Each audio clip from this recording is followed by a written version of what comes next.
Welcome back to Brothers Theory Productions, everyone. I am Q, and today we have another Super Mario theory. When arriving in Seaside Kingdom for the first time, the inhabitants ask for Mario's help in defeating the octopus that drinks all of their sparkling water. The plumber, being the nice guy he is, kicks the octopus's butt, saving the kingdom. But I think Mario just made a serious mistake. Yeah, the plumber messed up, big time.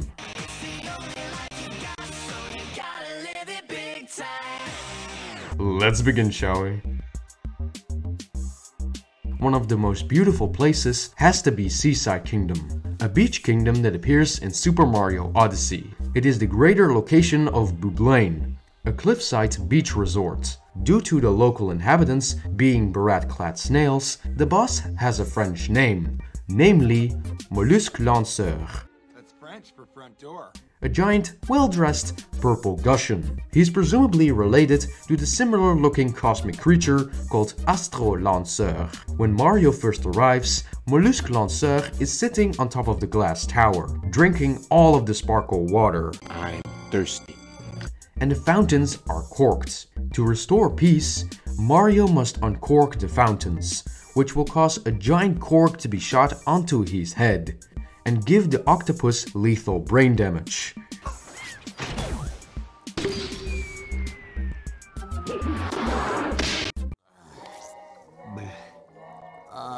My head. Once Mollusque-Lanceur has taken enough damage, he will actually leave the tower to confront Mario directly, now with a large puddle of lava on his head. Well, you could say he's a hot-headed person. In battle, Mollusque-Lanceur swims around, occasionally spitting a spiked shell or drill-like cone shell. To defeat him, Mario must capture a gushion first and use its water to clear the lava off his head, exposing it. From there, Mario can keep hitting his head with water until eventually he's defeated. Mario, in his normal state, will appear on top of the octopus's head, which rapidly begins to inflate and glow before exploding, sending Mario and the multi-moon flying over the chalice, where they are suspended by its sparkle water.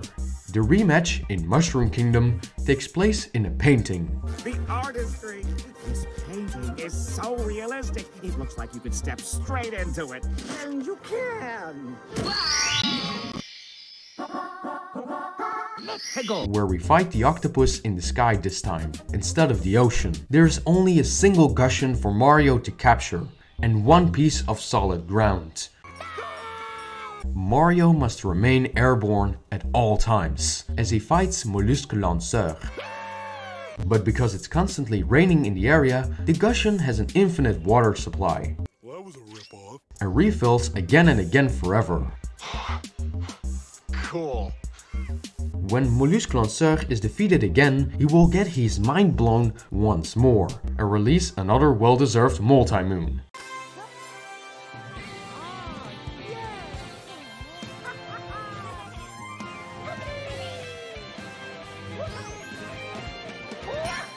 Waluigi time! After the octopus's defeat, the inhabitants thank you, but I think you've sent this kingdom to certain doom. What did you do?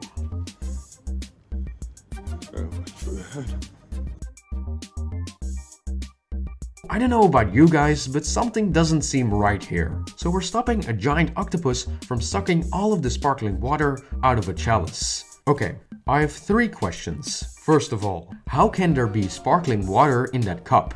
Although sparkling water can be obtained with machinery, I have to admit that it can also be achieved naturally. Certain rare geological conditions can produce naturally carbonated water, often caused by volcanic activity. However, Seaside Kingdom is nowhere near an active volcano. If you want volcanoes, you should go to World 8, because you won't find any here in Seaside. Secondly, sucking up all of the sparkling water? Yeah, that's not how sparkling water works. That's not how the Force works. I have a bloody suspicion that these snails just used Mario to kill the octopus and get what they want. And lastly, Why do these snails care about the sparkling water so much? It's just water with bubbles.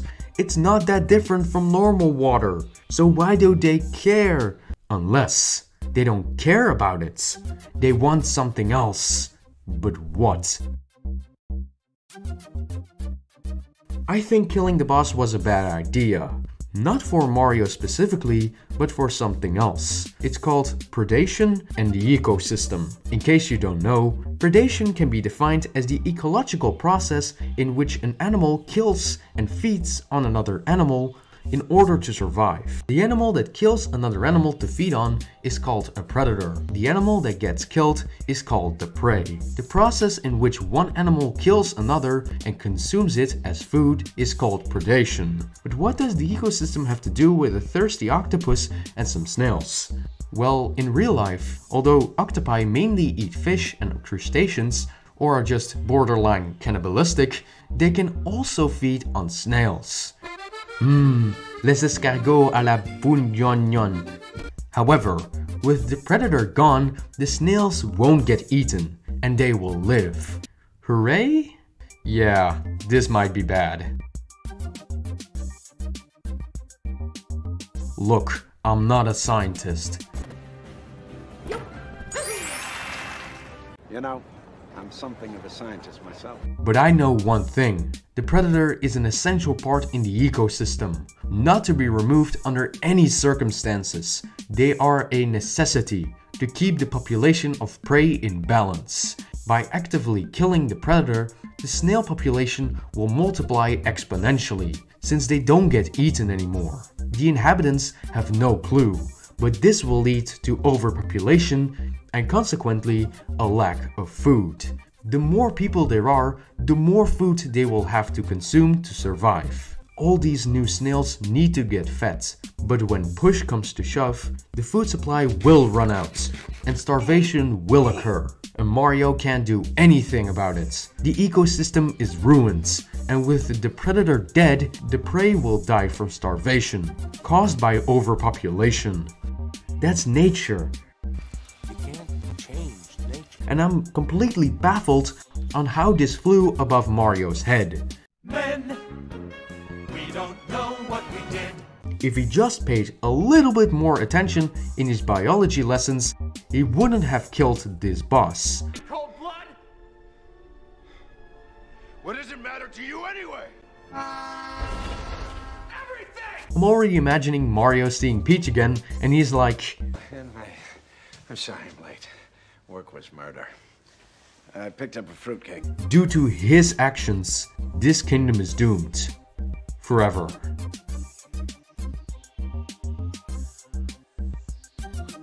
I was originally going to end the episode right here. That's all, folks.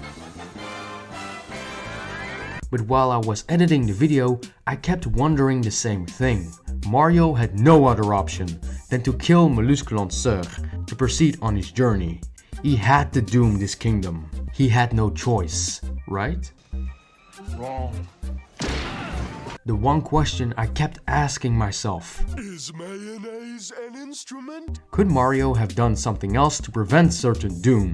If the original Spider-Man taught me anything, it would be: With great power comes great responsibility. and, Pizza time. but most importantly, We always have a choice. a choice to do what's right. But how is this related to Super Mario Odyssey? Well, it turns out that Mario didn't really need to kill the boss. To leave the kingdom, the duo needs 10 power moons. The thing is, these moons don't necessarily have to be from the boss fight. They can also be random moons, if there are enough available at least. And guess what? There are more than enough moons just laying around in the kingdom for Mario to collect. The method of collecting random moons instead of fighting the boss is most often used in minimum capture speedruns. Just skipping the octopus boss can shave a lot of time off your record. In short, Mario didn't really have to doom this beautiful place. He could have just grabbed some moons and he would have been free to go. The plumber made the wrong choice, since murder didn't bring him anywhere. Where did that bring you? Back to me. In this context, I guess Spider-Man wasn't lying when he said, "This is my gift. My curse." however you slice it, Mario has sent this place to certain doom.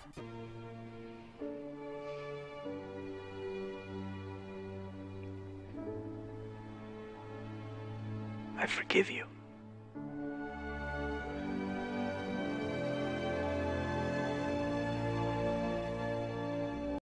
Or this theory is completely wrong and dumb. Oh well.